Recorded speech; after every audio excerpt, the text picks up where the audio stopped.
If that didn't give it all away, let me be blunt. Yes, this game is a Megaman clone. Yes, it is awesome, and yeah, it's a Japanese exclusive game. Man, I wish I could go back to Japan. So, link to the subreddit post with all the download links will be posted in the comments below. You know. This is Konosuba Revival of Verdia. Or Revenge of Verdia, depending on the translation. For those of you who might have missed out on the greatness that is Konosuba, what are you doing with your life? Watching my content?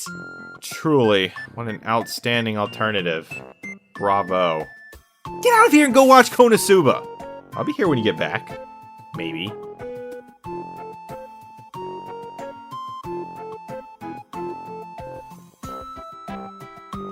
Hey, you're back! Awesome! You're welcome, by the way. Obviously, by now, a fully enlightened you is aware that while being an isekai itself, a story where our main character is somehow transported to another world, Konosuba is also a parody of the genre, and an amazingly funny one at that. It's probably the funniest anime out there. Where our hero, Kazuma Sato, a fellow weeb, is tasked with saving a fantasy world from the Demon Lord and his generals, with the help from a bottle of water, a meat shield, and best girl, nitroglycerin. Except in this game. Being bundled as part of the special edition Konosuba Blu-ray release, which is really saying how obscure this game is, seeing how as the time of making this video, the US still hasn't even seen a DVD release of the series, 2 years after its airing. What a shame, Funimation. I had all this money for some Blu-rays, and guess I'll just have to go, invest it or something. Would you look at that? Guess Funimation heard the money flapping because this dropped during editing. Probably out of spite. Hey Funimation! If you're listening, could you also stop with these half-season releases, please? They're BS. Deal? Revenge of Verdia takes place after the first season of the series. Having made his triumphant return, Verdia is seeking revenge on our heroes by stealing Kazuma's skills and brainwashing our girls. Which, yes, does somehow affect Aqua too. With the threat of a Demon Lord General looming, powerless and alone, Kazuma looks deep within himself to find the courage and strength that he never knew he had. And he gives up. Yeah, it's Kazuma, what'd you expect? He gives up. Until he gets stuck with the tab for the damages that the girls in his party are causing, and then he reluctantly steps up. While there isn't really that much story in this game, it is primarily an action romp. The team behind it absolutely captures Konosuba's sense of humor, both in the writing as well as in the visual. From the possessed dolls to killer cabbages, and even some of the series' most iconic poses, The Revenge of Verdia does a fantastic job, giving the Megaman universe a complete Konosuba overhaul. And it looks fantastic. A true love letter to the 16-bit era, though the characters are clearly paint-overs. And maybe the backgrounds are too? I'll be honest, I haven't played that many Mega Man titles. Only the truly great ones. Clearly. But it's still pretty obvious, and it still looks great. But the looks aren't the only thing this game has in common with Mega Man. The music rocks just as hard, perfect for an action platforming game. Honestly, it's kinda surprising how good the music for this game is, considering it clearly had a very limited release. Real love went into this one, people. Though I do need to note that the music appears to be all original, none of it being from Konosuba, which in this case isn't bad by any means, but it is worth noting. And despite being primarily action tracks, the audio does capture some of the fun and goofier nature of the series during the cutscenes, as well as whenever you use Darkness's power.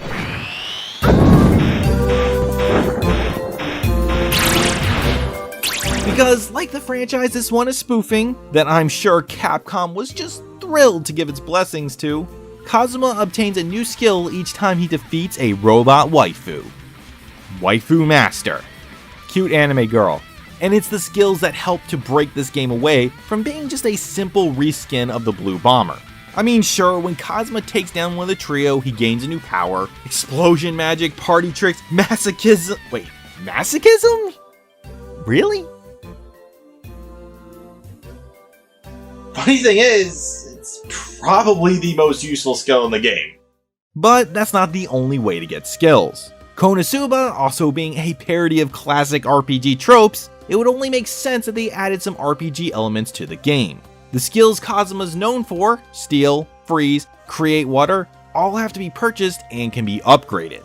To help with that, you're also able to accept quests before entering a stage to help build up some cash. Quick note, these missions, unlike the game's dialogue, have not been translated, but they are pretty self-explanatory. And if push comes to shove, you can always replay a level to gain some more cash and level up. Hooray, grinding. Okay, so that's not completely true, but we'll get into it. Unlike our fighting robot, in classic RPG fashion, Kazuma has to level up in order to gain more HP and MP, which in turn changes some of the mechanics from how they are in Mega Man. In those games, the different powers each have their own MP bar, where here, all the abilities pull from the same source. But it also recovers pretty quickly here, so it ends up being a bit easier in my opinion. In fact, and unsurprisingly for a free game packed in with a Blu-ray anime season, the entire game is actually pretty easy and pretty short. Shorter than any non-Game Boy Mega Man anyway. Though it does sport different difficulty settings, which is what the leveling up and grinding is really for. Now I beat medium without needing to grind at all. And after very hard mode introduced these little neck-breaking monstrosities in the first level, I decided, you know what? Kazuma's got the right idea. Screw this. Who knows, maybe I just relate to Kazuma. Goodness knows I absolutely felt like him as I cheesed my way through a lot of this game. I might be the first player ever to heal myself using a spike pit. Ha! Bet Rock wishes he could steal that power. Though, despite all that, the rest of the time I definitely felt more like the Blue Bomber. From short-range slashes to a charge move, and even X's dash, Kazuma and Rock are basically the same. And hell, even his skill card might as well be how Mega Man manages to copy abilities. And aside from the RPG elements mentioned earlier, gameplay is pretty much on point with traditional Mega Man games, only considerably easier. The difficulty settings are mostly just for damage dealt, received, and enemies. Doesn't really change the platforming difficulty, which is considerably easy, especially by Mega Man standards. Although, if I had to wager, Konosuba Revenge of Verdia doesn't exist to please Mega Man fans. Specifically. I think it's here for the Konosuba fans, and I think it'll do just that. The humor and references will make any fan of the series feel right at home, and the solid visuals and kick-ass soundtrack doesn't hurt either.